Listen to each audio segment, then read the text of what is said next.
Hello friends, मैं रोशन और आप सभी का स्वागत है एडुमॉर्न यूट्यूब चैनल पर। जैसे एचसीएफ संख्याओं का एचसीएफ जो है वो एच दिया है और सह अभाज्य संख्या का जो पेयर है अभाज्य संख्या वो एम और एन के रूप में दिया है।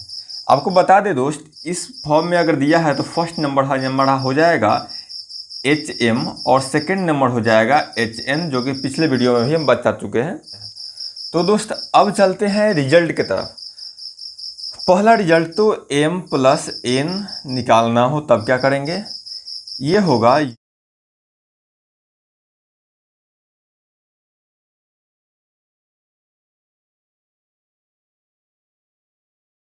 बटे में हो जाएगा आपका h, जो HCF है। ठीक है दोस्त, चलिए m माइनस n होगा तब क्या होगा,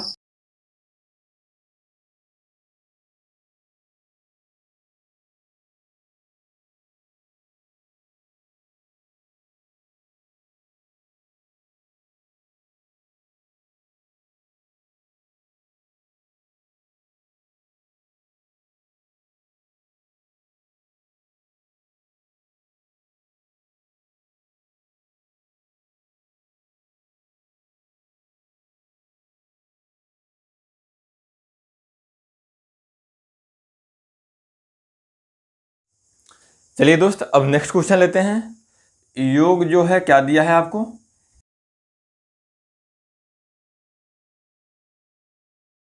और HCF जो दिया है आपको वो दिया है 24। आपका क्वेश्चन बन चुका है, बिल्कुल आसान।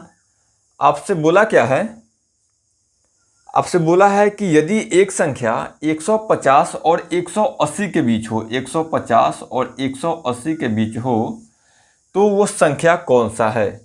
तो दोस्त यहाँ से हम पहले m और n तो निकाल लें, और m n निकल जाएगा। m n में हम 24 से गुना कर देंगे तो संख्या दोनों निकल जाएगा। तो क्या करते हैं, हम m प्लस n करते हैं, क्योंकि योग ही दिया है तो m प्लस n ही निकालेंगे। 2 28 बटे करेंगे 24, कितना बार में जाएगा, और 2 बार में जाएगा, मतलब 12 आ गया हमारा आंसर। m प्लस n जो कि सह अभाज्य संख्या का पेयर है और इसका योग आया है 12। अब इसका क्या क्या पेयर हो सकता है, एक तो 1 प्लस 11 हो सकता है, दोनों का योग 12 आ गया। देखिए 1 11, 2 10, 3 9, 4 8, 5 7 और 6 6, यही संभव है दोस्त। चलिए हमको सह अभाज्य लेना है। ये सह अभाज्य है क्या, दोनों जगह 2 2 से कट रहा है, इसको हटा दिए। ये दोनों 3 से कट रहा है, इसको भी हटा दिए। ये दोनों 2 और 4 दोनों से कट रहा है, हटा दिए। देखिए यहाँ कोई संख्या से नहीं कट रहा है एक के अलावा। यहाँ देखिए ये 6 6 से कट रहा है, 2 2 से कट रहा है, 3 3 से कट रहा है, ये भी हटा दिए हम। तो हमारे पास पॉसिबल अब पेयर कितना हो गया, एक तो ये हो गया और दूसरा का ये हो गया। लेकिन अगर हम इसको लेते हैं तब क्या करेंगे, देखिए 24 से गुना कीजिए इसको, तो पहला संख्या हमको आ गया 24, दूसरा का संख्या क्या हो जाएगा 11 चौके 44, 11 दूना 22 और 4 26 हमारा आंसर हो गया। मतलब एक 24 और 264 हो गया। लेकिन हमको ये तो नहीं दिया है, बोला है 150 और 180 के बीच में, इसमें से कोई भी है 180 और 150 के बीच में नहीं है। तो एक बार ये लिख के देख लेते हैं। देखिए इस संख्या को, इस जो पेयर है इसको आप HCF से गुना कीजिए तो संख्या अपने रूप में आ जाएगा। तो 20 25 100 और 20 चौका 120 हो जाएगा, और ये हो जाएगा 7 चौके 28 और 14 और 2 16। हमारा एक संख्या का पेयर क्या हो गया, एक संख्या का पेयर 120 और 168 हो गया। और बोला क्या है 150 और 180 के बीच में, ये वाला संख्या आ गया क्या 150 और 180 के बीच में। तो हमारा आंसर क्या हो गया 120 और 168 हमारा आंसर हो गया। ठीक है दोस्त, चलिए। तो दोस्त यहाँ पर योग्य था तो नंबर ऑफ पेयर निकाल सकते थे कि कितना संभव है, लेकिन जब अंतर दिया हो वहाँ क्या होगा, दो संख्याओं का अंतर दिया हो और उसको HCF से डिवाइड करने पर संभावित जोड़ों की संख्या अनंत होगी दोस्त। और ऐसे सिचुएशन में संख्या को निकालने के लिए क्या करेंगे, ऑप्शन का उपयोग करना चाहिए हमको। ठीक है, जैसे चलिए एक क्वेश्चन के माध्यम से इसे हम समझते हैं। तो हमारे पास क्वेश्चन है, बिल्कुल दो संख्याओं का अंतर 32 दिया है। अंतर जो दिया है, अंतर वो है 32 32। इसके अलावा बोला है तथा उसका HCF 16 हो तो ऐसे दो संख्याएं कितने हो सकते हैं। सीधा सीधा क्वेश्चन वही चीज दे दिया है, HCF दे दिया है 16। तो दोस्त ये हमारा टोटल क्वेश्चन है। अब m माइनस n हम निकालेंगे। m माइनस n होता क्या है, अंतर बटे HCF। तो अंतर हमको दिया है 32 और HCF हो गया हमारा 16। अब इसको डिवाइड कीजिए तो आ जाएगा अंतर 2। अब दोस्त ये बताइए m बराबर क्या हो जाएगा, m बराबर यहाँ तो आया है 2, ये माइनस में इधर आके प्लस में हो जाएगा n। ठीक है दोस्त, अब n यहाँ क्या हो जाएगा, n ये 1 2 3 कुछ भी हो जाएगा, ये नेचुरल नंबर एक हो जाएगा। तो देखिए दोस्त ये तो इनफाइनाइट नंबर ऑफ टर्म बन जाएगा। देखिए एक बॉक्स बना के हमें दिखा देते हैं आपको। चलिए एक तो ये मान लेते हैं बॉक्स है ये, यहाँ पर हम n लेते हैं और यहाँ पर m लेते हैं। अब दोस्त देखिए ये इनफाइनाइट नंबर ऑफ टर्म बन सकता है क्योंकि अंतर ही तो लेना है। दो के अंतर पर कोई भी संख्या ले सकते हैं, जैसे हम ले सकते हैं 13, 11, 19, 17, अंतर 2 का होना चाहिए बस। तो ऐसा पेयर तो असंख्य बनेगा। जैसे मान लेते हैं हम यहाँ पर 1 रखते हैं n का वैल्यू, तो m क्या आ जाएगा, 3 आ जाएगा। यहाँ अगर 2 रखते हैं तो n क्या हो जाएगा, 4 हो जाएगा। इस तरह से जो भी हम संख्या रखेंगे, मान लेते हैं यहाँ हम 9 रखते हैं तो ये हो जाएगा 11। यहाँ हम अगर रखते हैं 14 रखते हैं तो ये हो जाएगा 16। यहाँ हम 19 रखते हैं तो यहाँ हो जाएगा आपको 21। इस तरह से ये संख्या बढ़ता जाएगा। तो दोस्त ऐसा नंबर ऑफ टर्म इनफाइनाइट हो जाएगा। यहाँ पर कोई अभाज्य संख्या लेंगे, जैसे लेते हैं 13 तो ये हो जाएगा आपका 15। इस तरह से इनफाइनाइट नंबर ऑफ टर्म हो जाएगा। ऐसा करने में हमको आंसर नहीं आएगा तो ज़्यादा बेटर रहेगा कि हम ऑप्शन का यूज कर लें। इस पार्टिकुलर क्वेश्चन के लिए बोला है कि संभावित जोड़ों की संख्या कितना है, तो ये जो है अनंत तक जाएगा और इसका अनंत नंबर ऑफ टर्म संभव है। ठीक है दोस्त, तो इसका आंसर क्या हो जाएगा, इसका आंसर जो होगा वो होगा इनफाइनाइट, अनंत। चलिए नेक्स्ट क्वेश्चन लेते हैं। एक और क्वेश्चन आपके सामने है। दो संख्याओं का अंतर 12 है। अंतर क्या है दोस्त, 12। और HCF क्या है, HCF भी आपको 12 है। अब यहाँ पर आपसे संख्या पूछा है दोस्त, तो यहाँ से m माइनस n आपको क्या आ जाएगा, m माइनस n 12/12 अर्थात 1।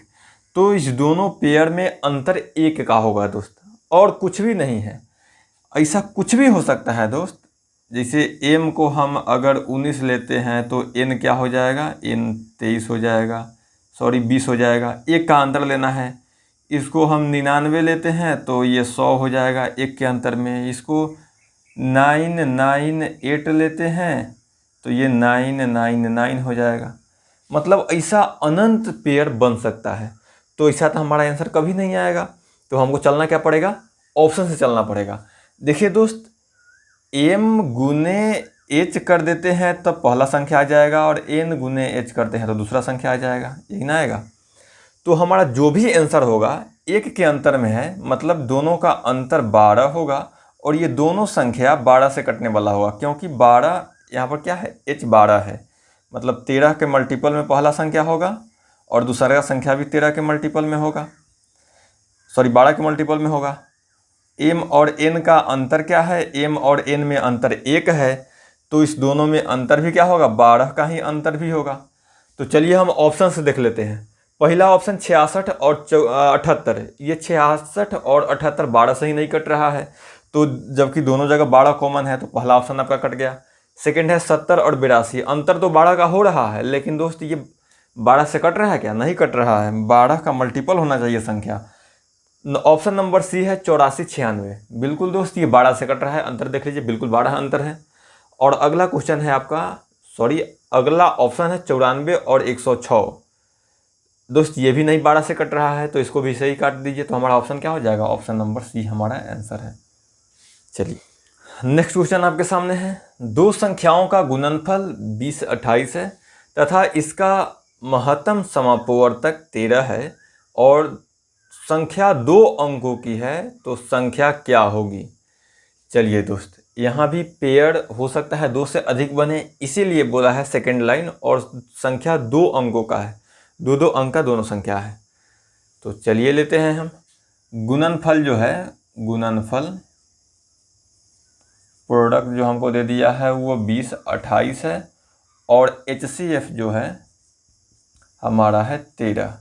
तो दोस्त m इंटू n क्या होगा, सह अभाज्य संख्या का प्रोडक्ट, संख्या का प्रोडक्ट बटे h², मतलब 13 गुने 13।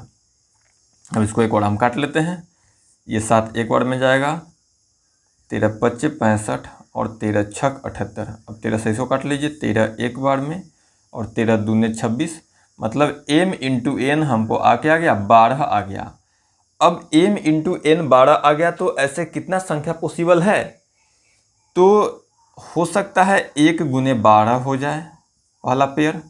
दूसरा का संख्या क्या हो सकता है, 2 गुने 3, 2 गुने 6 तो होगा नहीं क्योंकि 2 और 6 काट देगा। उसके बाद में 3 और 4 हो सकता है दोस्त, ठीक है। यही दोनों संख्या पॉसिबल है, इसके अलावा कोई भी ऐसा टर्म नहीं है जो जिसका गुणनफल 12 आए और कॉमन कुछ भी ना हो। तो अब देखिए कि हमारा आंसर किस पर सेटिस्फाई कर रहा है। अगर हम पहला को लेते हैं, पहला टर्म को, तो हमें क्या करना होगा, HCF से गुना करेंगे तो संख्या अपने रूप में आ जाएगा। तो पहला संख्या हो जाएगा 13 और 13 गुने 12 कर लीजिए, तो 13 दूने 26, 13 और 2 15, 156 हो जाएगा। लेकिन यहाँ पर एक संख्या 2 अंक का हो गया और दूसरा का संख्या 3 अंक का हो गया, लेकिन क्वेश्चन में साफ साफ बोला है कि दोनों संख्या 2 अंक का है, तो ये वाला पेयर संभव नहीं है, मतलब ये वाला संख्या हमारा नहीं है, जबकि पॉसिबल ये भी था। चलिए नेक्स्ट देखते हैं अब, 13 × 3 = 39, 13 × 4 = 52। ये दोनों संख्या 2 अंक का है क्या, बिल्कुल है। तो हमारा आंसर क्या हो गया, 39 और 54। चलिए नेक्स्ट क्वेश्चन लेते हैं। अगला टाइप है, यदि न्यूनतम टाइल्स की संख्या निकालनी हो। तो चलिए एक क्वेश्चन इस पर भी लेते हैं। एक कमरा 14 मीटर और 40 सेंटीमीटर लंबा है, मतलब ये 1440 सेंटीमीटर जो है ये लंबा है। आगे बोला है तथा 7 मीटर 56 सेंटीमीटर चौड़ा है, मतलब 756 सेंटीमीटर जो है ये हो गया इसका ब्रेथ और ये है लेंथ। आगे बोला है इस कमरे के फर्श पर बराबर आकार की वर्गाकार टाइल्स कम से कम कितनी लगेगी। कम से कम बोला है तो टाइल्स का जो साइज होगा वो अधिक से अधिक होना चाहिए। तो यहाँ पर हम करेंगे क्या, मेन रूप से LCM निकालेंगे और LCM जो होगा उसी डायमेंशन का वर्गाकार टाइल्स होगा। तो इसके एरिया बटे टाइल्स का एरिया कर देंगे तो नंबर ऑफ टाइल्स आ जाएगा। तो पहले तो हम इसका LCM ले लेते हैं। चलिए 1440 और 756, इसमें कॉमन क्या है, इसमें कॉमन 12 दिख रहा है, तो 12 बार में जाएगा और 12 बार में ये जाएगा 63। अब यहाँ पर कॉमन 3 दिख रहा है, 3 × 4 = 12 और 2 1। अब कुछ भी कॉमन है क्या, नहीं है, तो हमारा HCF आ गया 36 हो गया, 12 गुने 3। अब न्यूनतम वर्गाकार टाइल्स, तो क्या हो जाएगा, न्यूनतम वर्गाकार टाइल्स, इसका डायमेंशन मतलब इसका एरिया 1440 गुने 756 बटे 36 का 36 गुने 36। ये वर्गाकार है तो वर्ग का स्क्वायर, वर्ग का एरिया क्या होता है, A² मतलब साइड का स्क्वायर। अब इससे इसको आप डिवाइड कर लीजिए, 36 दूने 72 और 36 एक बार में जाएगा 21। इसको काट लीजिए, 7 से ये 3 बार में 12, 12 से ये 120। अब गुना कर लीजिए तो आपका टाइल्स का संख्या आ जाएगा 12 × 7 = 84, मतलब 840 टाइल्स होगा। तो दोस्त ये हो गया बेसिक। अब डायरेक्ट एक शॉर्टकट बताते हैं। न्यूनतम वर्गाकार टाइल्स का संख्या निकालना हो, ये वाला चीज़ निकालना हो, तो क्या आप क्या कीजिए, रेशियो से गुना कर दीजिए। किसके रेशियो से, इस दोनों के रेशियो से गुना कर दीजिए। मतलब 140 अनुपात 756 जो है इसके रेशियो से गुना कर दीजिए। रेशियो कैसे आएगा, ये कितना दोनों में कॉमन है, दोनों में 36 कॉमन है। 36 से इसको कटवा दीजिएगा, कितना बढ़ जाएगा, 21 बार में जाएगा ये, और इसको कटवाइएगा 36 से, तो ये आपको जाएगा 36, तो 4 और 0। ठीक है दोस्त, इतना रेशियो में टूट गया। मतलब ये जो डायमेंशन है ये किस रेशियो में है, 40:21 के रेशियो में है। अब इस दोनों को गुना कर लीजिएगा तो भी आपका नंबर ऑफ टाइल्स निकल जाएगा। देखिए गुना करके देख लीजिए, क्या बोले हैं, रेशियो का प्रोडक्ट, रेशियो का गुणनफल, न्यूनतम संख्या आ जाएगा टाइल्स का। तो रेशियो क्या आ गया, 40 आ गया, 40 × 21 कर लीजिए, तो 21 चौका 84 और 1 0, नंबर ऑफ टाइल्स आ गया, उतना ही क्या, बिल्कुल। तो दोस्त आज के लिए इतना ही, और आगे जो अगला वीडियो होगा वो पूरा ओवरऑल हम लोग प्रैक्टिस करेंगे और बहुत सारा क्वेश्चन लेंगे, वो लंबा वीडियो होगा। तो इस वीडियो को यहीं पर समाप्त करते हैं। अच्छा लगा है तो दोस्तों में शेयर कीजिए, और थैंक्स फॉर वॉचिंग।